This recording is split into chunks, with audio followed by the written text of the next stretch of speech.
दोस्तों, आज भारत और साउथ अफ्रीका के बीच खेले जा रहे पहले टेस्ट मैच का पहला दिन खत्म हो चुका है और सच मानिए तो आज का दिन पूरी तरह से टीम इंडिया के नाम रहा। कोलकाता के ऐतिहासिक ईडन गार्डन्स के मैदान पर खेले जा रहे इस मुकाबले में भारतीय बल्लेबाजों ने साउथ अफ्रीकी गेंदबाजों की एक एक गेंद की दिशा बदल दी। पूरा दिन मानो भारतीय क्रिकेट फैंस के लिए किसी त्योहार से कम नहीं था। तो दोस्तों, इस वीडियो में हम आपको बताएंगे पहले दिन की पूरी रोमांचक कहानी, कैसे भारतीय बल्लेबाजों ने शुरुआत में संघर्ष किया और फिर धीरे धीरे मैदान पर अपना जबरदस्त दबदबा कायम किया। तो वीडियो को अंत तक जरूर देखिएगा और अगर आप भी टीम इंडिया के सच्चे फैन हैं तो इस वीडियो को लाइक करना मत भूलिएगा।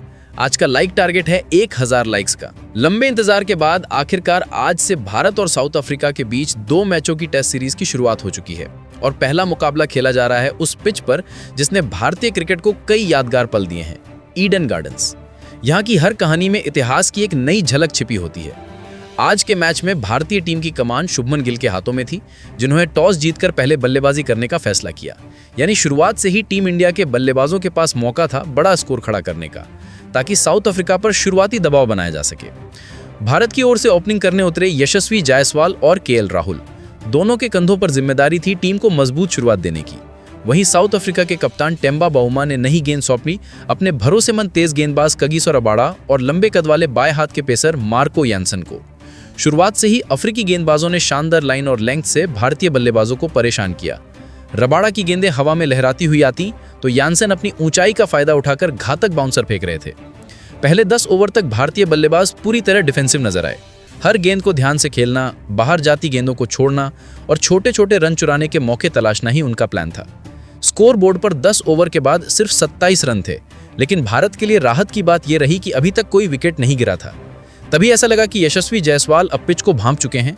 जैसे ही रबाडा ने थोड़ी फुल लेंथ पर गेंद डाली, जायसवाल ने शानदार कवर ड्राइव खेलकर गेंद को बाउंड्री पार भेज दिया। वो चौका उनके बल्ले की लय को वापस ले आया। इसके बाद जायसवाल पूरी तरह अपने नेचुरल गेम में लौट आए। उन्होंने अफ्रीकी गेंदबाजों को निशाने पर लेना शुरू किया। हर ओवर ने रन बटोरना और खराब गेंदों को चौके छक्के में बदलना उनकी रणनीति बन चुकी थी। वहीं दूसरी ओर केएल राहुल अपनी क्लासिक बल्लेबाजी से दर्शकों को मंत्रमुग्ध कर रहे थे। उनकी टाइमिंग, उनका फुटवर्क और उनके स्ट्रोक्स वाकई देखने लायक थे। हर कवर ड्राइव और स्ट्रेट ड्राइव पर ईडन गार्डन्स तालियों से गूंज उठता। 15वें ओवर में यशस्वी जायसवाल ने लगातार 2 चौके लगाकर भारत के 50 रन पूरे किए। दर्शक दीर्घा में बैठी भीड़ खड़े होकर तालियां बजाने लगी। अब ऐसा लग रहा था कि भारत की पारी पटरी पर लौट आई है। दोनों बल्लेबाजों के बीच शानदार तालमेल दिख रहा था। रन चुराने की समझदारी, फील्ड को पढ़ने की क्षमता और एक दूसरे को लगातार प्रेरित करने का जज्बा साफ नजर आ रहा था। 18वें ओवर में यशस्वी जायसवाल ने सिर्फ 56 गेंदों में अपना शानदार अर्धशतक पूरा किया, बल्ला उठाकर दर्शकों का अभिवादन किया और ड्रेसिंग रूम में बैठे साथी खिलाड़ी भी खड़े होकर तालियां बजाने लगे। जायसवाल की बल्लेबाजी में आत्मविश्वास झलक रहा था। हर शॉट में दम, हर रन में जज्बा और हर ओवर में कुछ नया करने की कोशिश। उन्होंने एक बार फिर साबित कर दिया कि वो सिर्फ उभरते हुए नहीं बल्कि भारतीय क्रिकेट के भविष्य के स्तंभ हैं। साबित कर दिया कि क्यों उन्हें भारतीय क्रिकेट का भविष्य कहा जा रहा है। उन्होंने दिखा दिया कि फॉर्म आती जाती रहती है, लेकिन क्लास हमेशा कायम रहती है। दूसरी ओर केएल राहुल भी कमाल के फॉर्म में नजर आए। एक समय ऐसा आया जब उन्होंने लगातार 3 ओवरों में 3 बेहद खूबसूरत चौके जड़े, जिससे साउथ अफ्रीकी गेंदबाजों के चेहरों पर साफ निराशा झलकने लगी। अब पहले सेशन का आखिरी आधा घंटा बचा था और दोनों भारतीय बल्लेबाजों ने मैदान पर पूरी तरह अफ्रीकी टीम को दबाव में ले लिया था। कप्तान टेम्बा बाउमा ने कई बार गेंदबाजी में बदलाव किए, कभी स्पिन आजमाई, कभी रिवर्स स्विंग का सहारा लिया, लेकिन नतीजा वही रहा। गेंदबाज थकते गए और बल्लेबाज चमकते गए। राहुल और जायसवाल के बीच लगातार बातचीत होती रही। फील्ड कहाँ खुली है, किस गेंदबाज पर अटैक करना है, कहाँ एक रन चुराना है, दोनों एक दूसरे को समझाते, प्लान बनाते और फिर उस पर सटीक अमल करते। उनकी ये साझेदारी अब साउथ अफ्रीका के लिए सिरदर्द बन चुकी थी। स्टेडियम में बैठे दर्शक झूम उठे थे, ड्रेसिंग रूम में मुस्कुराहट थी और कमेंट्री बॉक्स से एक ही आवाज गूंज रही थी, टीम इंडिया आज पूरी तरह हावी है। चाहे सामने कगिसो रबाडा की तेज गेंदबाजी हो या केशव महाराज की घूमती स्पिन, दोनों भारतीय बल्लेबाजों ने हर चुनौती का जवाब बेहतरीन धैर्य और समझदारी से दिया। जैसे जैसे ओवर आगे बढ़ते गए, रन की रफ्तार भी तेज होती गई। हर चौके पे दर्शक अपनी सीटों से उछल पड़ते और पूरा ईडन गार्डन्स भारत माता की जय और जय हिंद के नारों से गूंज उठता। मैदान का माहौल अब पूरी तरह भारतीय रंग में रंग चुका था। जायसवाल और राहुल की जोड़ी आज देखने लायक थी। एक ओर जायसवाल का निडर और आक्रामक अंदाज, तो दूसरी ओर राहुल की शांत, क्लासिक और सधी हुई तकनीक। दोनों की ये जोड़ी मानो पुराने जमाने के सहवाग द्रविड़ की याद दिला रही थी। हर शॉट में भरोसा, हर रन में संयम और हर गेंद पर आत्मविश्वास झलक रहा था। जैसे जैसे घड़ी की सुइयां आगे बढ़ी वैसे वैसे पहले सेशन का अंत करीब आने लगा और आखिरकार जब अंपायर ने लंच ब्रेक का इशारा किया तो भारतीय फैंस के चेहरों पर संतोष और खुशी दोनों झलक रहे थे। भारत का स्कोर था बिना किसी विकेट के नुकसान के 97 रन, यानी दिन का पहला सेशन पूरी तरह टीम इंडिया के नाम रहा। ना कोई विकेट खोया, ना रफ्तार थमी, रन भी बने और आत्मविश्वास भी बढ़ा। लंच के बाद शुरू हुआ दूसरा सेशन और अब सबकी निगाहें टिकी थीं यशस्वी जायसवाल और केएल राहुल पर। पहले सेशन में उन्होंने जो मजबूत नींव रखी थी, अब वक्त था उसे विशाल इमारत में बदलने का। अफ्रीकी कप्तान बाबूमा ने नई रणनीति अपनाई। गेंद अब थोड़ी पुरानी हो चुकी थी, इसलिए उन्होंने अपने स्पिनर्स को आक्रमण पर लगाया, लेकिन जायसवाल और राहुल इस बदलाव के लिए पहले से ही तैयार दिखे। उन्होंने शुरुआत में किसी तरह का जोखिम नहीं लिया, सिंगल्स और डबल्स के जरिए स्ट्राइक रोटेट करते रहे और धीरे धीरे स्कोर को 100 के पार पहुंचा दिया। 30वें ओवर में जैसे ही स्कोर बोर्ड पर 100 का आंकड़ा चमका, पूरा स्टेडियम तालियों से गूंज उठा। ड्रेसिंग रूम में खिलाड़ी खड़े होकर इस शतकीय ओपनिंग साझेदारी का स्वागत कर रहे थे। ये भारत के लिए एक शानदार शुरुआत थी और अफ्रीका के लिए चिंता की बड़ी वजह। बागुमा ने रबाडा, यानसेन, महाराज और एडन मार्करम सबको आजमा लिया, लेकिन कोई असर नहीं हुआ। भारतीय बल्लेबाजों के सामने हर गेंदबाज बेबस नजर आने लगा था। अब केएल राहुल अपने अर्धशतक के बेहद करीब थे। उनकी बल्लेबाजी में टाइमिंग और कंट्रोल लाजवाब थे। जब भी वो कवर ड्राइव खेलते, गेंद सीधी रेखा में बाउंड्री पार निकल जाती। दर्शक मंत्रमुग्ध होकर तालियां बजाते और कमेंट्री बॉक्स से गूंजती आवाज आती, दिस इज क्लासिक राहुल। उधर जायसवाल अपने आक्रामक रंग में कायम थे। वो हर ओवर में गेंदबाजों पर दबाव बनाए हुए थे, मौका मिलते ही बाउंड्री की तलाश कर रहे थे। 36वें ओवर में केएल राहुल ने केशव महाराज की गेंद पर शानदार चौका जड़कर अपना अर्धशतक पूरा किया। जैसे ही गेंद बाउंड्री पार गई, पूरा ईडन गार्डन्स तालियों की गड़गड़ाहट से गूंज उठा। राहुल ने बल्ला उठाकर दर्शकों का अभिवादन किया और ड्रेसिंग रूम में बैठे साथी खिलाड़ियों ने खड़े होकर उनका स्वागत किया। उनकी पारी में सब कुछ था, क्लास, तकनीक, संयम और बीच बीच में जबरदस्त अटैकिंग शॉट्स। अब भारतीय जोड़ी पूरी तरह लय में आ चुकी थी। ऐसा लग रहा था मानो दोनों किसी दूसरी ही दुनिया में बल्लेबाजी कर रहे हों। हर गेंद पर आत्मविश्वास, हर शॉट में नयापन। जायसवाल अब और खतरनाक मूड में नजर आने लगे थे। वो स्पिनर्स के खिलाफ आगे बढ़कर खेल रहे थे और तेज गेंदबाजों को पुल और कट शॉट से मैदान के हर कोने में गेंद भेज रहे थे। हर दिशा में रन बह रहे थे और 42वें ओवर तक भारत का स्कोर आसमान छूने लगा था। 150 रन के पार पहुंच चुका था। कप्तान टेम्बा बाबूमा लगातार फील्ड में बदलाव कर रहे थे। कभी स्लिप बढ़ा देते तो कभी डीप पॉइंट को हटाकर लेग साइड पर फील्डर लगा देते, लेकिन भारतीय बल्लेबाजों ने उनके हर प्लान को एक एक करके नाकाम कर दिया। 45वें ओवर में केएल राहुल ने एडन मार्करम की ऑफ स्पिन पर 2 गजब के चौके जड़े। पहला चौका मिड विकेट की दिशा में जोरदार स्ट्रोक के रूप में और दूसरा शानदार कवर्स के ऊपर से। इन दोनों शॉट्स में राहुल की क्लास और टाइमिंग स्पष्ट झलक रही थी।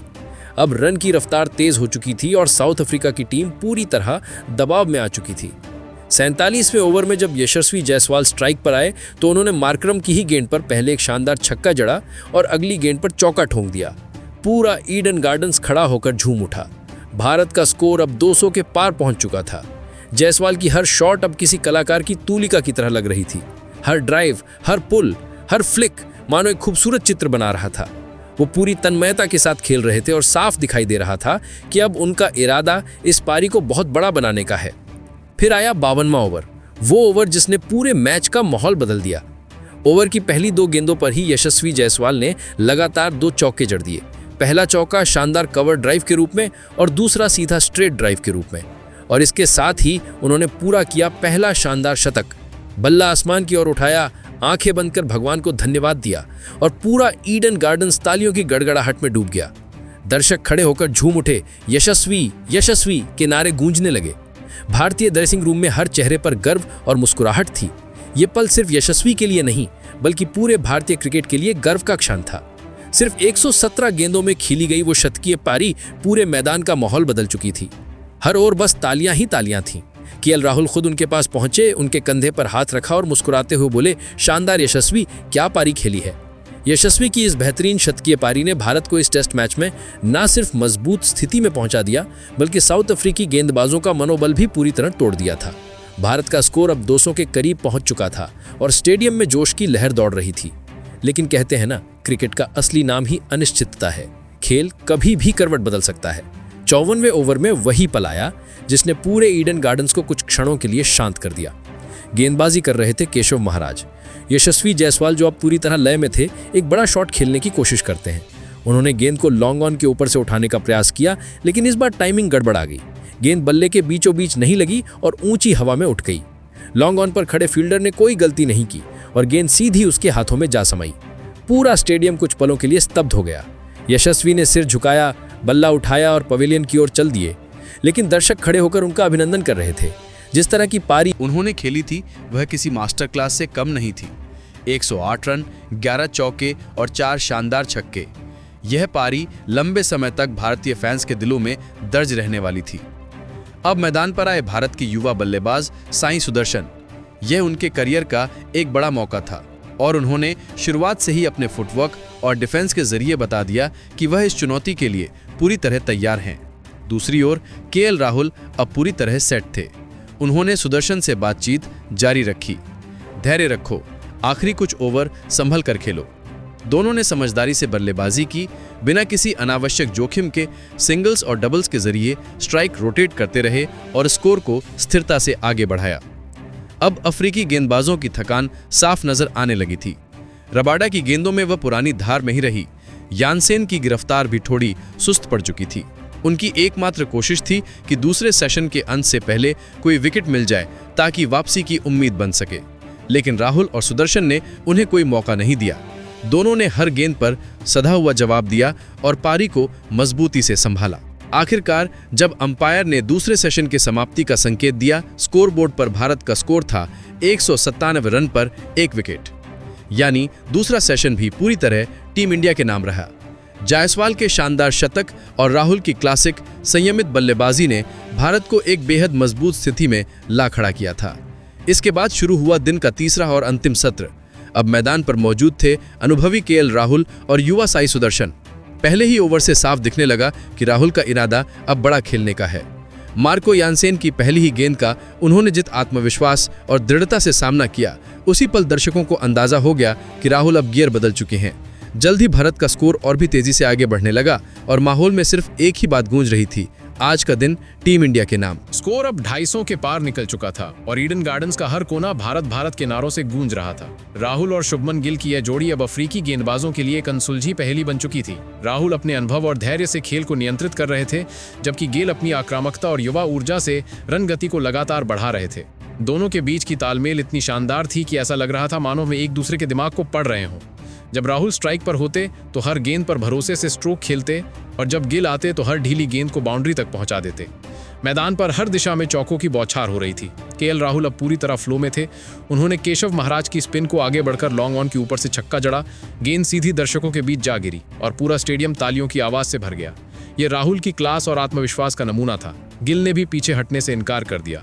अगली ओवर में उन्होंने यानसेन की गेंद पर एक बेहतरीन स्ट्रेट ड्राइव खेली। गेंद जमीन को चीरती हुई बाउंड्री लाइन से बाहर निकल गई। कमेंटेटर बोले, युवा और अनुभव का यह संगम अफ्रीका को तोड़ता जा रहा है। अब अफ्रीकी कप्तान बाबूमा बार बार फील्ड बदल रहे थे, स्लिप्स हटाई, फिर डीप पॉइंट बढ़ाया, पर राहुल और गिल ने हर चाल को नाकाम कर दिया। रन की रफ्तार अब 7 रन प्रति ओवर के आसपास पहुंच चुकी थी। राहुल हर गेंद पर नजर गड़ाए थे। उन्होंने रबाडा की शॉर्ट बॉल को पुल करते हुए फाइन लेग की दिशा में चौका जड़ दिया। वहीं गिल ने अगली गेंद पर बैकफुट से कट शॉट खेलकर गेंद को पॉइंट बाउंड्री के पार पहुंचा दिया। दोनों बल्लेबाज अब अपने चरम पर थे। 73वां ओवर चल रहा था और सूरज अब धीरे धीरे ढलने लगा था। मैदान पर सुनहरी रोशनी फैल चुकी थी। राहुल ने अपने बैट से उस रोशनी को और चमका दिया। उन्होंने मार्को यानसेन की फुल लेंथ गेंद पर ऐसा ड्राइव खेला कि गेंद और बल्ले के बीच की आवाज पूरे मैदान में गूंज उठी। ये शॉट क्रिकेट की किताबों में लिखे जाने लायक था। उसी ओवर की आखिरी गेंद पर गिल ने स्वीप खेलकर चौका जड़ा और भारत का स्कोर 275 रन तक पहुंच गया। ड्रेसिंग रूम में बैठे कोच गंभीर ने ताली बजाई। कैमरे में उनका चेहरा दिखा। संतोष, गर्व और खुशी सब एक साथ झलक रहे थे। वहीं अफ्रीकी गेंदबाजों के चेहरों पर थकान अब साफ दिखाई देने लगी थी। रबाडा, यानसेन, महाराज सबने अपनी पूरी ताकत झोंक दी थी, लेकिन भारतीय बल्लेबाजों के सामने सब बेअसर साबित हो रहे थे। राहुल अब 120 के पार पहुंच चुके थे और गिल 40 रन पर खेल रहे थे। राहुल के हर शॉट में एक संदेश था, ये मेरा दिन है। फिर आया 77वां ओवर और उसी में राहुल ने अपना गियर फिर बदला। उन्होंने लगातार 2 चौके जड़े। पहला लॉन्ग ऑफ के ऊपर से लॉफ्टेड ड्राइव और दूसरा स्क्वायर कट की दिशा में।